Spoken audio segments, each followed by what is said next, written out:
आपको एमएलए ऐसा चाहिए होता है जिसके दरवाजे आपके लिए हमेशा खुले रहे। एमएलए ऐसा होना चाहिए जिसका गेट आपके लिए हमेशा खुला रहे।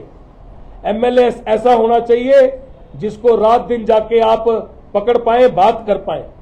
एमएलए ऐसा होना चाहिए जिसके साथ आपकी बातचीत हो पाए। एमएलए ऐसा होना चाहिए जिसके घर में आप उसके घर तक कभी भी पहुंच पाए और उससे मिल पाए। धर्मशाला की जनता जानती है कि कितना वो इनसे मिल पाए और कितना इनके साथ उनका संपर्क हो पाया। और मुझे लगता है कि जनता ये भी जानती है, मुझे तो कई बार मैं सोचता हूं कि यहां पे छुपाते थे, प्रकट हो जाते थे, तो मुझे लगता है अनिल कपूर जी चले गए और अपनी घड़ी इनके पास दे गए।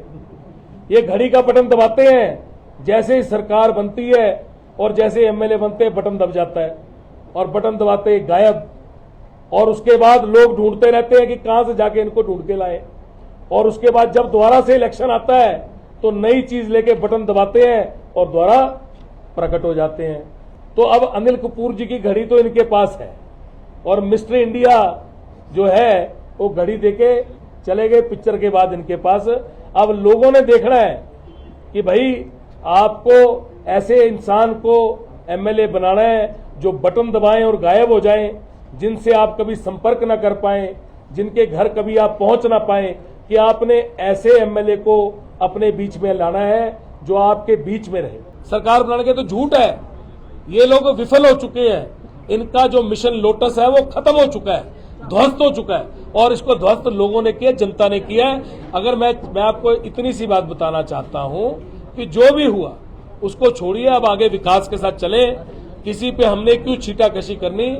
जयराम ठाकुर जी की भी मैं इज्जत करता हूं एज ए सीनियर, अगर मेरे से उम्र में बड़े हैं, पर ऐसी बात कहनी नहीं चाहिए जो सच्चाई से बहुत परे।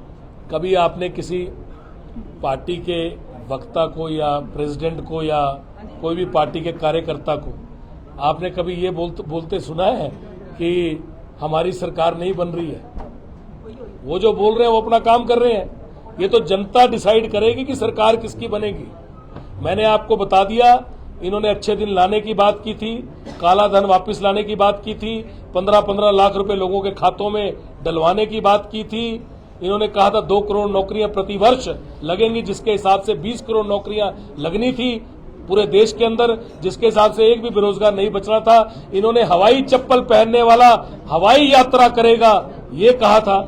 इन्होंने कहा था महंगाई खत्म हो जाएगी, कहा था लोगों को रोजगार मिलेगा। तो आपके सामने है, जनता खुद बताएगी। यहाँ पे हमारे कांगड़ा में इतने फौजी हैं, इतने फौजियों के परिवार हैं, इन्होंने 4 साल के फौजी अग्निवीर बना दिए। इसका उत्तर जनता देगी।